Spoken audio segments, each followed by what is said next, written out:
The secret to success is to go above the ordinary, doing extra. Hi, I'm Mark Croskery. Welcome to the first edition of Business Live Extra, the program that looks beyond dollars and cents to the movers and shakers in business. Their ideas and philosophies that can help to foster your personal success and financial growth. Today, we feature a dynamic businessman who has brought considerable wealth to himself, his family, customers, and his country. 68 years ago, he was born in one of the poorest parishes in Jamaica. He lived most of his young life dreaming of taking his family out of poverty. His mom sold Avon products and worked as a bookkeeper, while his stepfather was a clerk in a local supermarket. He grew up as a tall, skinny kid who, while in high school, he had various jobs, including as a landscaper and as a member of the engine room cleaning unit for the Jamaica Queen cruise ship. At university, he worked as a nightclub bouncer. Yes, you heard it right, a nightclub bouncer. He studied civil engineering at university after receiving a scholarship from the Jamaican government. Following university, he came back to Jamaica to work for the government on the Mandela Highway project. Fast forward to today, he's a prolific business leader, investor, and philanthropist who has donated several millions of dollars to hospitals, universities, and various other charities. Meet the business mogul, who is far advanced in his mission to transform Jamaica from debt-ridden to developing country status to a nation of enviable economic growth and solid avenues for individual wealth creation. Our guest today is Michael Eachin, the president and chairman of the private investment company, Portland Holdings. Michael, welcome to Business Live Extra. Thank you so much for joining us. Thanks for having me, Mark. It's great. And there's no better time because you just closed a huge deal, which is Guardian Holdings, and we want to really hear about it. You know, why you did it. You know, you got this deal done, and you're bringing together two of the, you know, huge organizations in the Caribbean, indigenous companies, Guardian and NCB. It was arduous. It took us from, I think we started in 2016, 2015. We made our first, we made our first offer. And we just closed today, the second tranche, taking us up to 62%. But what is important is, initially, when I bought the 75% interest in NCB, I thought, you know, the two largest banks in Holland, ING and AMRO, if you put them together, they'll be the fifth largest bank in the world. Holland has a population of 11 million people. So the success of a financial institution is not dependent on population size. Yes. So the aspiration then was to build NCB into a globally eminently successful financial institution that young, bright Jamaicans will not have to go abroad to get to realize their aspirations to be fulfilled professionally, entrepreneurially, financially. They can do it right here. Right. And when you look at this deal, Michael, I mean, you know, is this a play in your mind where, you know, the whole NCB group, the global holdings, gets bigger to really, you know, take on from a size perspective Republic Bank, or is this again just doing your own thing? Well, we believe in staying in our lane. We are aware of our competitor, but we don't really focus on them. Right. We focus on what we have to do to take advantage of the opportunities that are presented to us.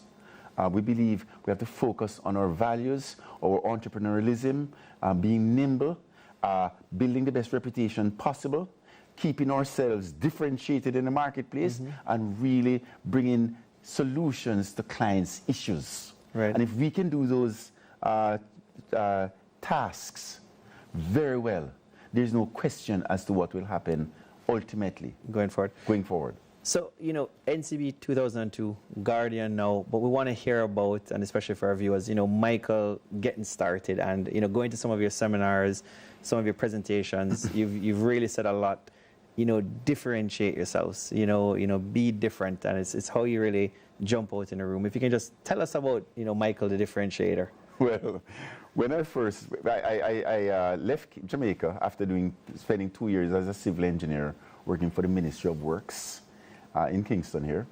I left Jamaica in 1976. In 1977, I was 26. and I got a job as a mutual fund salesman for this large institution in Canada. As a 26-year-old black guy, you are different because there are not too many black people who were selling mutual funds in Canada. And you're to Canadians. And you're a big guy. And I was a big guy. So who is this big black guy coming to sell me mutual funds? So I was totally different. And I amplified the difference by after my first check, I bought a Mercedes-Benz. Right. And not the entry level, the biggest one. So it amplified the differentiation. So the curiosity factor was even more. And that was my calling card, my difference. But now, once you get in the door, you have to have content. You have to say something that's value added, right? So I was fortunate that I was not shy to, I had to, because I needed clients.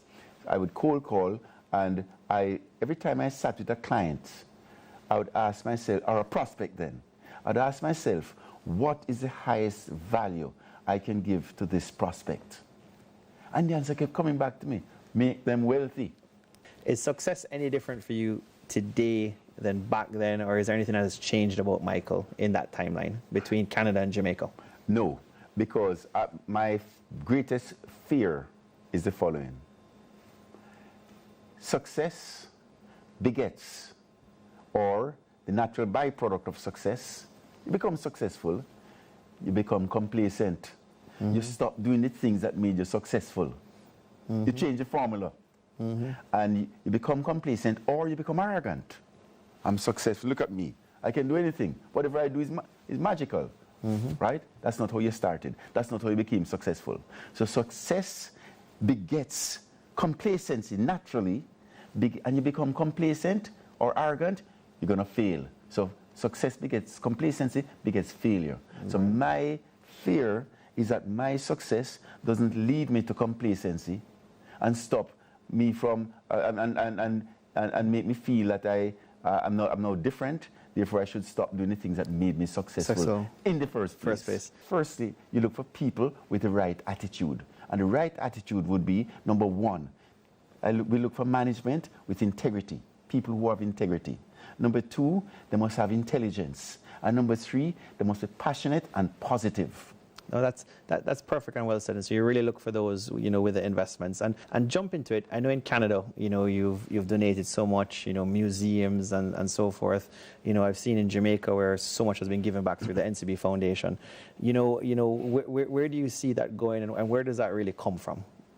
Well, it comes from knowing where you're coming from, knowing that a lot of one's success isn't a function of just you. It's a function of many things that you had nothing to do with. In my case, I had nothing to do with.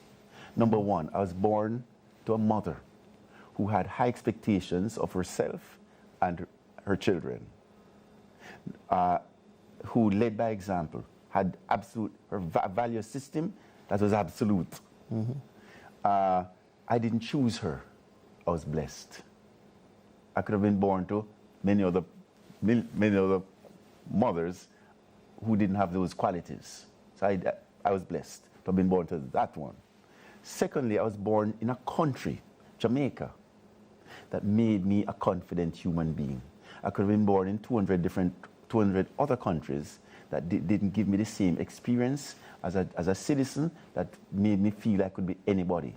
And number three, I didn't choose my country. I was blessed to have been born in this one. And number three, I was born in an era mark whereby I can be educated. I can own a pair of shoes. I can own a pen. If I was born 250 years ago, I would have been owned. Yes. Right? I didn't choose my era. I was blessed. Mm-hmm. So when you aggregate all those blessings, I think, wow, it's not all about me.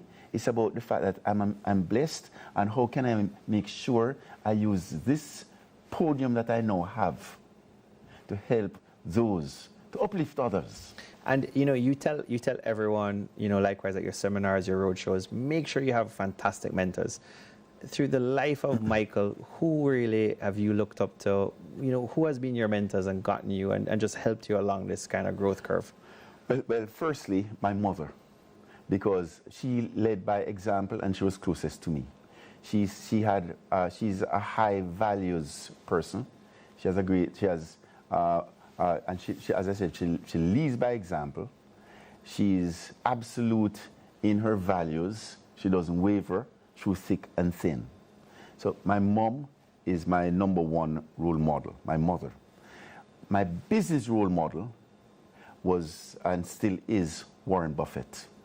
I was fortunate that I came across Mr. Buffett in 1978. And I've coded, since then, I've codified a 3-step dogma for success. Number one, you want to be successful at any endeavor? You want to be the best pastor, the best prime minister, the best doctor, the best host? 3 things you have to do. Number one, identify a role model. Who is that person? Who is the best in the world? I want to beat that person. Secondly, how did that person become so good? In other words, get the recipe. And then thirdly, don't put your thumbprint on the recipe. Mm-hmm. Don't change it. Do the same. If you follow those 3 steps, irrespective of what endeavor you're embarked on, the outcome will be the same. Yes, that's great. And it's so consistent, Michael, which is great. Excellent. And we take our first break on Business Live Extra. More when we return.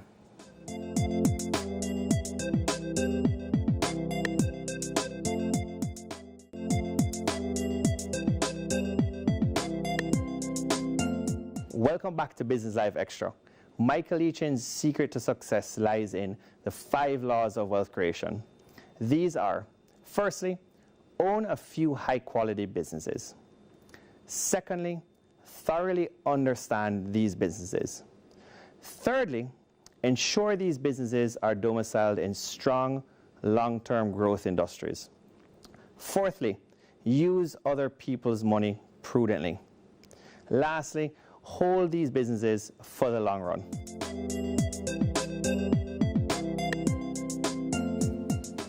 You know, Mike, your story has been huge about building, individual wealth, and and your principles, as you said, go from decades ago, and building individual wealth, family wealth, your customers' wealth, and so forth. A lot of Jamaicans want to know, and just persons, if they're just starting to invest, would you suggest to them that they buy 3 stocks, they buy 10 stocks, they buy 15 stocks? Persons always have that question: should they diversify, over-diversify? What would you tell somebody who just wants to start investing with all the investment craze now that's happening, in the country?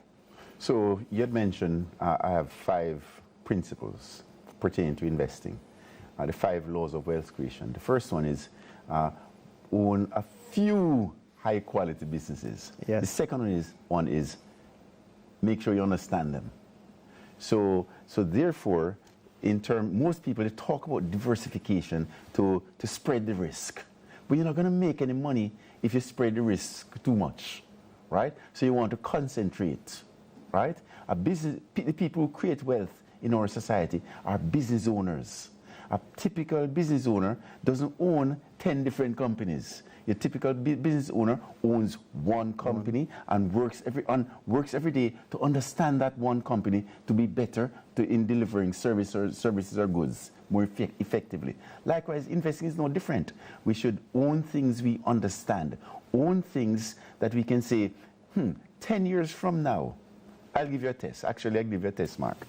If you had a very wealthy uncle who said to you, Mark, I'm going to give you the opportunity to buy any 3 businesses in the world in their entirety. You want to buy Microsoft in its entirety? I'll write the check. Mm-hmm. You want to buy Google in its entirety? I'll write the check. Any 3, right? But once you've made your decision to buy, you cannot change your mind for 20 years. Yes. Right? The question is, what's the process you're going to go through to arrive at 3 answers? Because if you lose one, you lose 1/3 of your wealth. Mm-hmm. That process you're going to go through is the first question you're going to say is, I want to make sure the businesses the 3 businesses that I own are going to be around 20 years from now. Right. Right? So therefore, that's my first cut. Right? Second cut is, I want to make sure that I understand it. Right? So that's the process you want to go through to arrive at 3 answers, right? 3 companies to invest in. Yes. So think long term. Think what businesses you are assured of will be around for the long term, and make sure those businesses, importantly, are run by people with 3 characteristics. Number 1, they have integrity. Number 2, they're intelligent. And number 3, they're passionate about the business. And, to that point, a lot of, young Jamaicans feel like, to really make it, they need to go overseas. That, the wages, the salaries here don't necessarily allow them to go on, have enough capital eventually to start their own business. What's your opinion there? Do you feel that, Jamaican can stay here, they can go and create their own capital base, they can get things going? This is a time to actually stay now, build, develop the country? You see, I was fortunate that when I went to Canada, the financial services industry, especially the mutual fund industry, was embryonic. Yes. Right? The industry then had a total of $5 billion. Today, it has over 1.5 trillion. So I recognized that it was early on in the growth phase, right? Today, it will be very difficult for someone to replicate what I did because it's a different stage of maturity, the industry. Jamaica today, as far as I'm concerned, is the best place to invest because Jamaica is in transition. Jamaica is inefficient, right? And it's going from being inefficient to efficient, right? Jamaica, not only is it inefficient, but the competition here in Jamaica is not that great. Yes. Right? You go to, for whereby in North America, you have efficiency, very efficient. Capital is available, but Jamaica has capital also. You just have to know to access it. And it's an important point. You're one of the world's few black billionaires, right? And when you see what you're now doing with the Economic Growth Council in Jamaica, the EGC, you're really giving back. And, in 2005, you put out a positive message.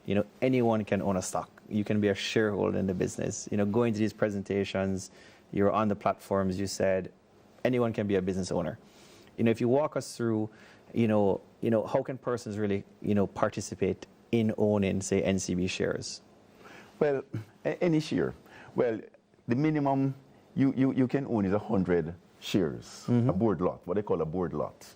If the share price is $50, 100 is $5,000. So with $5,000, you can be an owner of a business. You can be an owner of a business and in the case of NCB, the shares are now 150. So $15,000. You can be a partner with the brightest minds in the financial services industry, not only in the Caribbean, in the world. Right? You can be a partner with Patrick Hilton, Dennis Cohen, and the team at NCB, that is driven, that is prudent, etc. So you can be an equal partner, receiving dividends on your $5,000 or your $15,000, no different from Michael Leachin with his ownership. So you're an equal partner. So it is the best way to really start developing a culture, and all of us, whether I'm a landscaper, I'm cutting grass, or I'm a coconut vendor, or I'm a professional, all of us, we in Jamaica have to get into the culture, the habit, the discipline of investing a part of all I earn. So if you think about it this way, and in a different way, Michael, is, the cook shop owner, they had shares in NCB, let's say with Cinco, let's say Jamaica Producers. And if they had that portfolio, when you think about it, they would have really outrun inflation over the last, 10 years. Yes. And if you walked them through, why they should do that. Because what's fascinating is recently with the Wigton IPO, with the Prime Minister, the Minister of Finance coming out and vouching for it, there's been tens of thousands of applications. But for years, with financial advisors saying, listen, please go and buy NCB shares, buy Wisynco shares, buy, X number of shares, as you said, any shares. It's taken a long time to get Jamaicans to get into the market. And why do you think that is, and what do you think, we can do going forward? Because wealth creation has not been, historically, when we're in the socialist mentality, that was a bad word. or a bad term. But wealth creation is the source of independence for yourself and your family, right? Wealth creation. So all of us, and you can only create wealth if you are confident. And if you're confident, you will start owning and owning assets. In Jamaica, two things we have to change. We have to start being what is called, we are dis-savers. Right? We're not saving, we're unsaving, basically. We get our money and we buy a car, right? We have a high consumption. We have a high consumption. We don't like to delay gratification. We forward spend. We forward spend, exactly. Right. We have to reverse that. You know, after selling mutual funds and being highly successful, you became a businessman. You owned your own business. How did you go about raising this money? One of your principles is use other people's money prudently. Walk us through. How did you get this done and now become entrepreneur Michael Lechin? So now I was selling. I would cold call, I was selling. I did really well. I did really well at selling because I spoke to clients about their needs. I spoke to clients about creating wealth. And I made sure that the formula, what I said, I was consistent in what I did. That's the consistency. So we talk about principles, values, and then you actually do it. So the clients can say, well, what you're doing here, they can measure how close I am or how far I am from what I said. Right? Yes. So I did really well sticking to principles. Then I thought to myself, I'm selling. I would like to, I think, and therefore it led me to investing. Because you cannot create wealth by working, paying taxes, and then saving to become wealthy. You create wealth by investing. And I wanted to create a mountain of assets that would give me dividends so that I didn't have to work. Right? That's what I wanted. Want to do, right? So I could be free from work. That's what I wanted.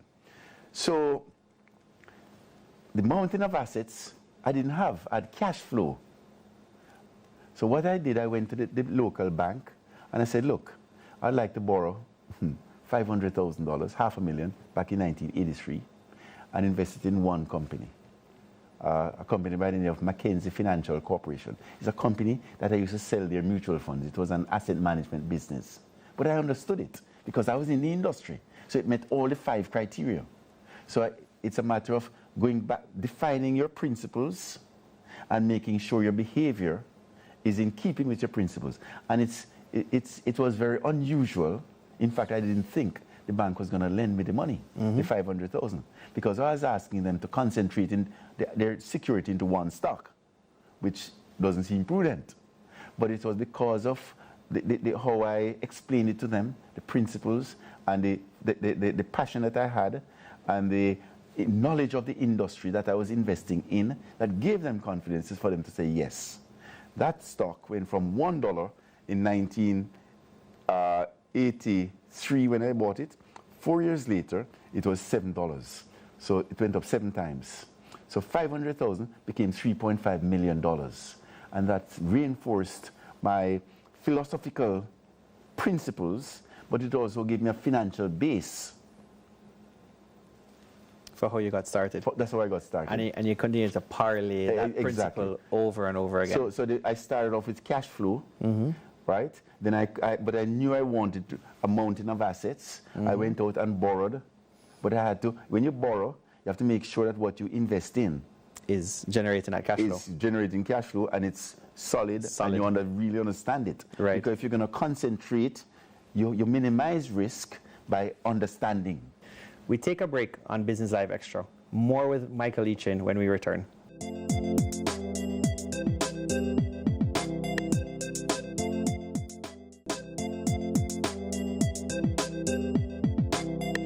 Welcome back to Business Live Extra. We're talking to Michael Lechin, the chairman and president of Portland Holdings. His private investment company creates wealth for investors through its portfolio of companies in multiple sectors. These include consumer goods, financial services, healthcare, media, and tourism. In 2002, Portland's interests expanded internationally with the acquisition of NCB Financial. In May 2016, NCB acquired a 29% shareholding in Guardian Holdings Limited. And as of this month, it now owns 62%. Michael has guided Portland through a number of tourism acquisitions in the Caribbean. Among them, but not limited to, are Chucker Cove Tours and the Trident Hotel in Jamaica. Michael. Yes, sir. Let's get to it. You know, Mark, Albert Einstein once said, the eighth wonder of the world is compounding. Now, when most of us hear about compounding, we think money. Yes. Right? And simply interest versus compound interest. That's what we think. But it's actually very pertinent to every aspect of our life. Every aspect. And I'll demonstrate it to you. We're going to go back to the last time you did mathematics. Right? Y-axis, x-axis. Y equals x. What does that line graph look like? Right? Okay. Y equals x to the nth power. What does that line graph look like? Am I right? Y equals minus x to the nth power. Am I right? So now let's label the line graphs. Success. Therefore, negative y must be failure. And this is time. What this is saying, Mark, is if you, okay, of the line graphs, y equals x and y equals x to the nth power, this or this, which of these two line graphs would better represent people's expectations? Well, especially what we're seeing now, Michael, is it definitely, especially with younger Jamaicans over the last 5 years, they've only seen Jamaica like this. Yes. And so we're really seeing that with social media and everything now. This one here, we're really seeing that everything is this year. Yes. So actually, this is not necessarily to a genre of people. It's relative to everybody else. People's expectations generally are linear, right? They put, so what does this mean? If you take any of the component parts of success, effort, say, and so what you do, you'll be going up this line graph, putting out effort, get to this point in time, over time, you'd expect this amount of success, right? Right? Most people think, I put out effort, I should get a commensurate amount of success. It's linear. Right. You put out more effort, you continue going up the line graph to this point, get to this point in time, and you'd expect this amount of success. Right? That's how what people expect. Right. In terms of effort, results. But question is, what in life is linear? Is relationship with your kids linear? Your employer linear? Your staff linear? Your pastor linear? Nothing in life is linear like this. It's only when your parents are taking care of you. Okay, exactly. And you get the regular monthly dividend, right? Or stipend. Most things nothing in life looks like this. In fact, most things in life are better represented by this. Y equals x to the n, the compound curve. Right. In other words, you put out effort, you go along the curve here, you get to this point in time, you expect this amount of success, but actually, this is all you get. This is all the success you have actually reaped, experienced. So the difference between what you expect and this which you actually get is called frustration. Yes. Right? So he said, okay, I'm frustrated, but my mom says I should always persevere. So I'm going to continue I'm going to continue this endeavor, whatever the endeavor is. So I continue going up this curve. I get to this point, right? I expect now this amount of success, but this is all I've gotten. So now my expectations are much higher than the reality. What is the difference between what I expect and what I've actually gotten now, called more frustration? More frustration, yeah. So what most people do is say, this doesn't work, and let me try something else. So they try something else, they start from 0, and they keep going back and forth. 68, 65 comes, then game is up, time is up, no more time, right? Now, there comes a point, an inflection point, when between you start and you get to this point, you put out an inordinate amount of effort. but you get a disproportionately low amount of results, right? And that's when most people get frustrated. After this point, though, you start going up the gradient of the curve. When thereafter you put out a little bit of effort and you get a huge, disproportionate amount of success. But most people don't get through to this point. The converse is also true. Y equals minus x to the nth power. In other words, this line, you see, this is the bad behavior line. You can behave badly, right? You get to this point, you look back, I've been behaving badly for a long time, but no failure has shown up. So what do most people now do? They keep behaving badly. They get to this point, they still, no failure has shown up. But there's an inflection point here when you behave badly once more. And boom. And you go to jail. Yeah. Right? So this summarizes any and every endeavor. That once we're doing, that the question is, what are the characteristics we need to get us through the inflection point onto the other side where we put out a little bit of effort and we get a disproportionate amount of success. What are the characteristics we need to persevere? We need three things. We need to make decisions based on having a sound framework, a religion, a culture that you are passionate about. That's number one. Secondly, you need to be able to control your emotions. Yes. Right? And you can only control your emotions only if you have a value system, a framework, principles, your framework that is absolute. You're not going to violate it.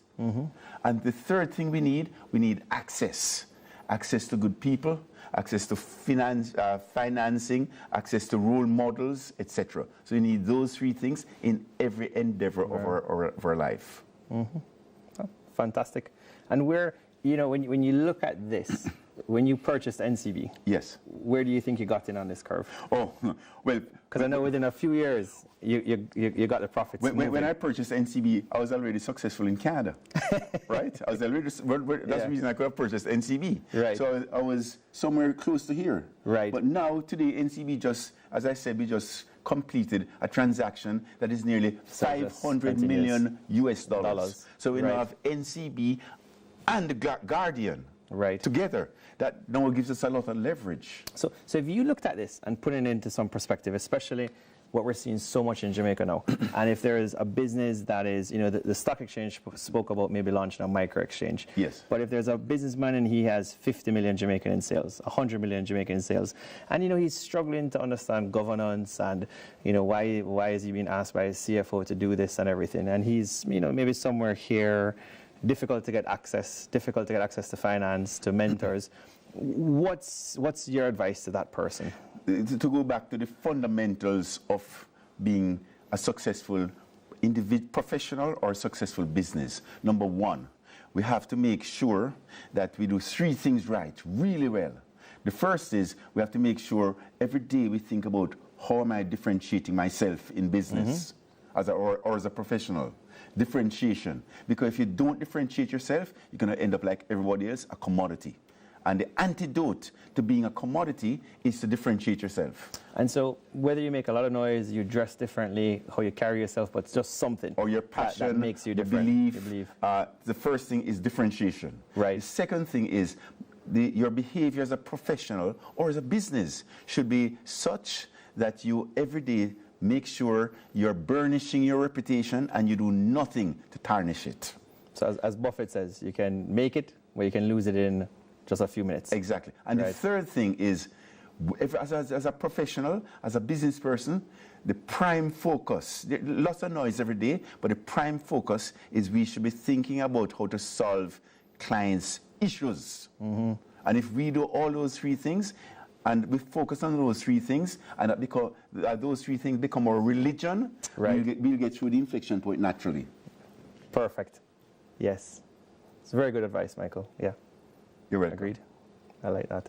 You bring me back to algebra and arithmetic. Okay. It's a common entrance all over again. Exactly. No. We should be teaching this from common entrance. From common entrance. So that our children yes. can have a pictorial as to what they need to do to be successful in life, in whatever endeavor. Yeah, that's great. And we are up on our break on Business Live Extra. More with Michael Eachin when we return.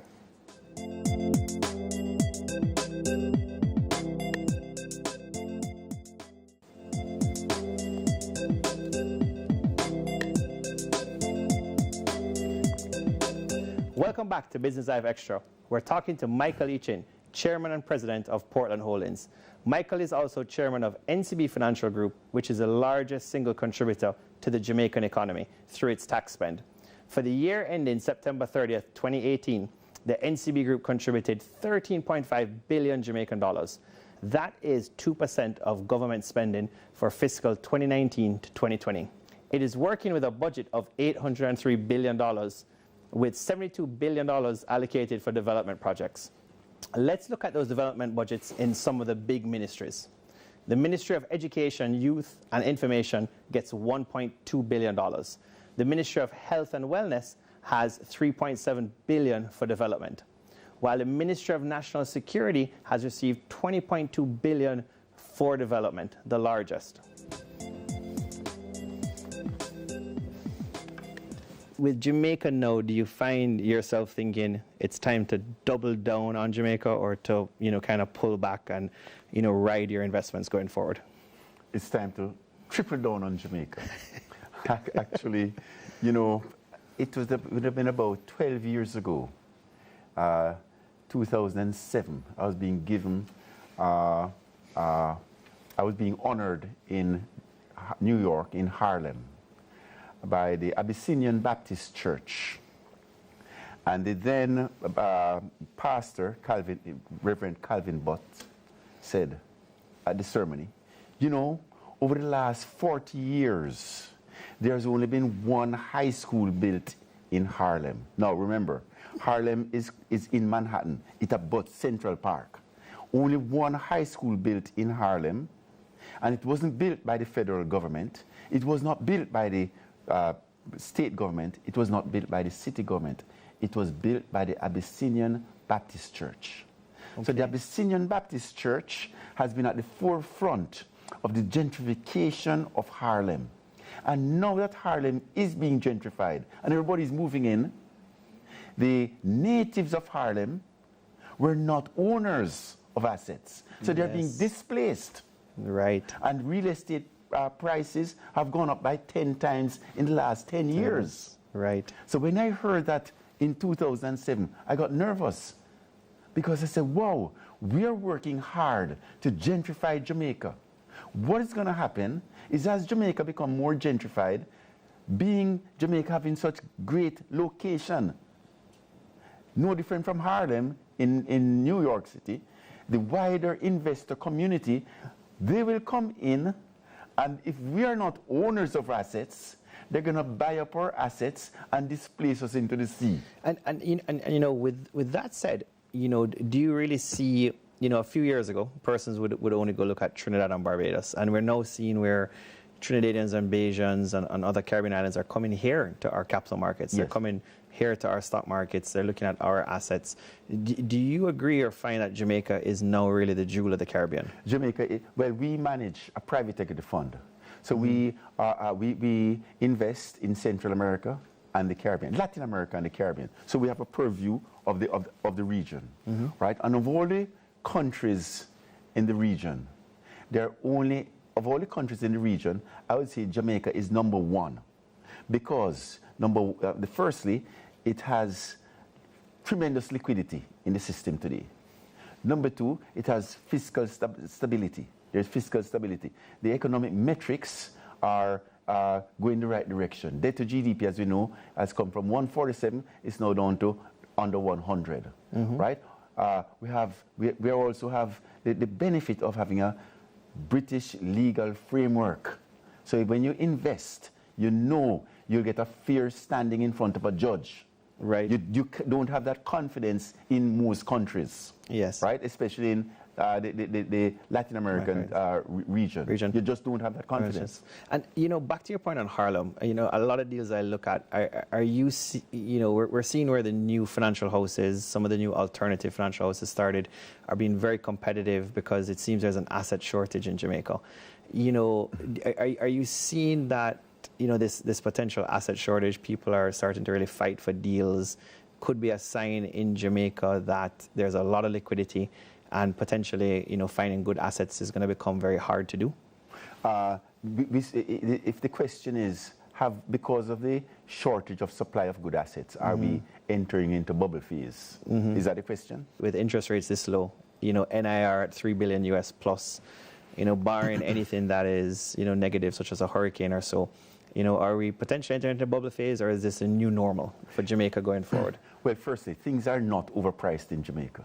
NCB, we have had a growth rate in terms of our profits of over 20% in US dollars, right? So it's adjusted for currency depreciation of over 20% over the last 20 years. Yet still, the business is still selling at less than 13 times earnings. A business in the United States with a growth profile of 20% for the last 17 years would be selling at 22, 23 times earnings, 25 times earnings. So we're still undervalued. But us being undervalued will not remain because of liquidity. There is also an opportunity and the government has started this, to increase the supply of assets to invest in by continuing the divestiture process. And what the divestiture I'd love to see is Dunn's River Falls.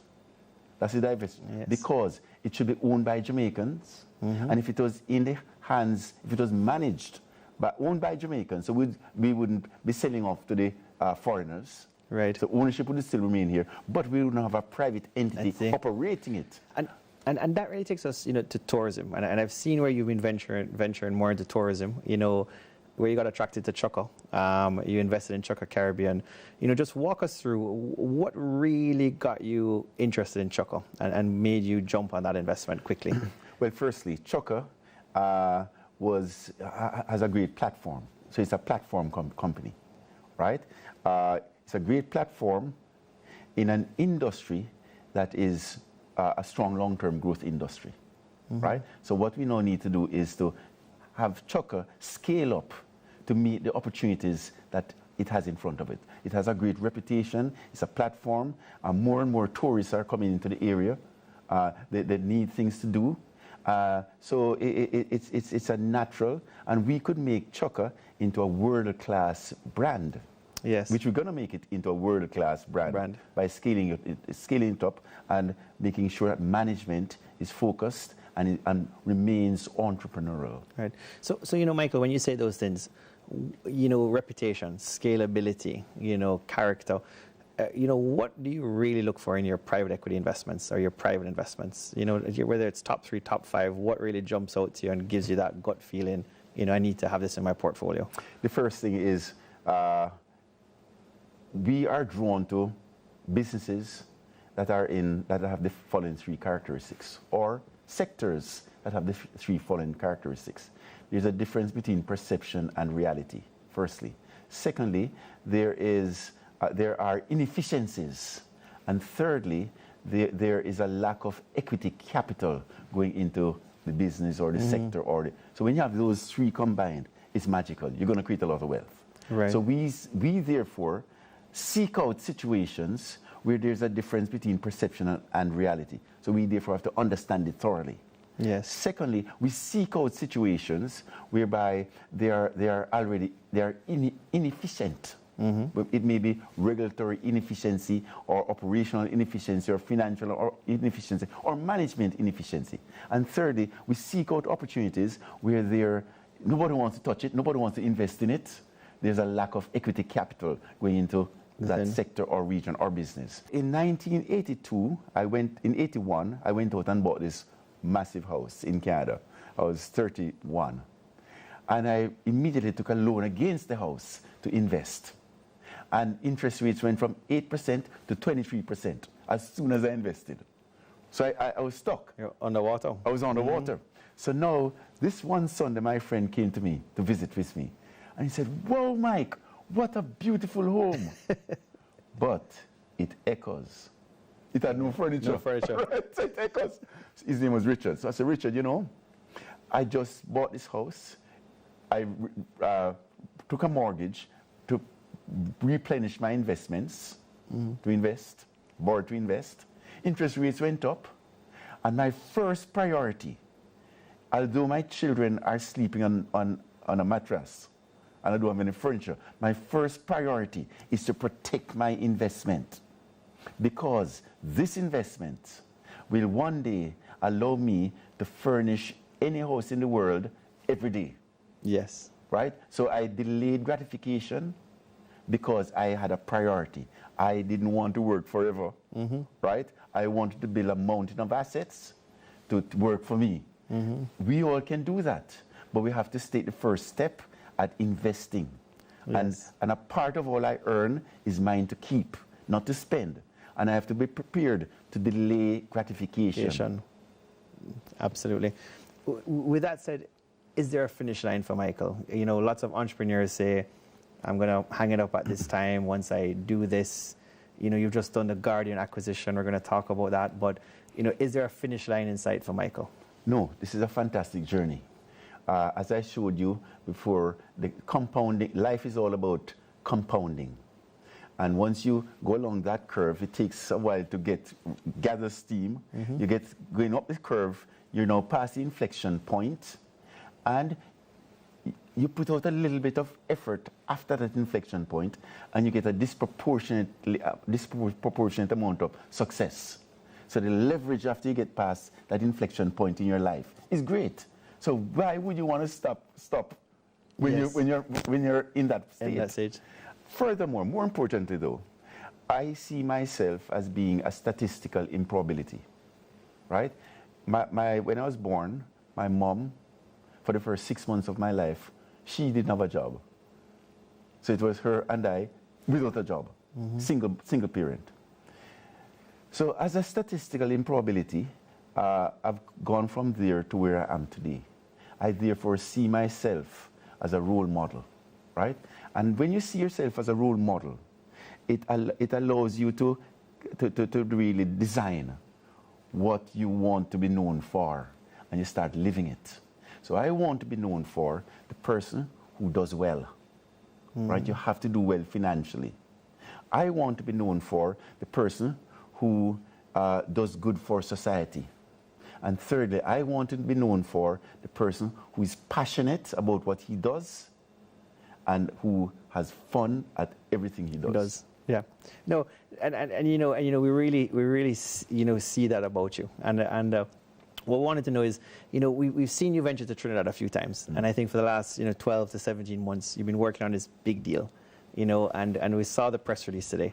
It says, you know, NCB Global Holdings, Michael Eachin has really brought together two of the Caribbean's largest, probably the largest indigenous financial institutions.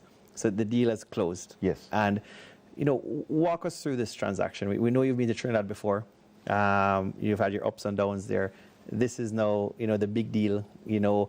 Tell us about the transaction, what it means for you, you know, personally, what it means for the group, you know, the company, and just for even us as Caribbean, you know, citizens. Well, firstly, I may sound a little bit crass here, right? But I'm going to say it anyway, because that's who I am. You know, I hear the saying, black people can't run anything. Look, which country in the world, which black country in the world is successful, right? And I take umbrage against that.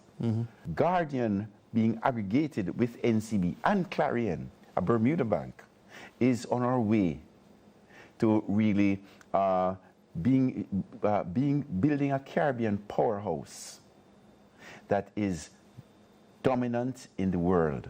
Without Guardian now, last year there are 8,500 financial institutions in the United States. If NCB was in the United States, it would be in the top 85, top 1%, right? And we're not stopping here because we're gathering steam. Guardian, wonderful company.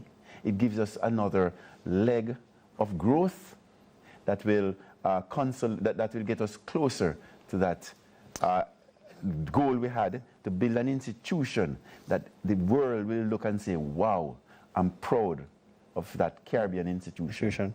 That's it for Business Live Extra this week. I'm Mark Croskery. Until we see you again, take care of yourself and your business.